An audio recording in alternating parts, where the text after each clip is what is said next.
सिंधुदुर्ग जिल्ह्यात मालवण इथल्या राजकोट किल्ल्यावरचा छत्रपती शिवाजी महाराजांचा पूर्णाकृती पुतळा पुन्हा एकदा उभारू असं मुख्यमंत्री एकनाथ शिंदे यांनी म्हटलं आहे।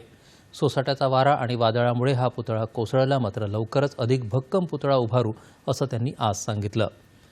या विषयावर कायदा हातात घेण्याची गरज नाही, तसंच विरोधकांनी राजकारणही करू नये असं शिंदे यांनी म्हटलं आहे।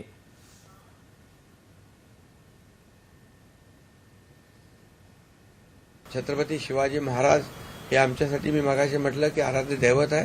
हा पुतळा तात्काळ आम्ही उभारू आणि कायदा हातात घेण्याची आवश्यकता नाही।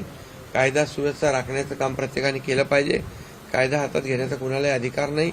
या राज्यामध्ये शांतता आणि सुव्यवस्था राहिली पाहिजे, यासाठी सर्वांनी सहकार्य करण्याची आवश्यकता। सिंधुदुर्गचे पालकमंत्री रवींद्र चव्हाण यांनी आज घटनास्थळी जाऊन कोसळलेल्या पुतळ्याची पाहणी केली। यावेळी जिल्हाधिकारी आणि जिल्हा पोलीस अधीक्षक उपस्थित होते।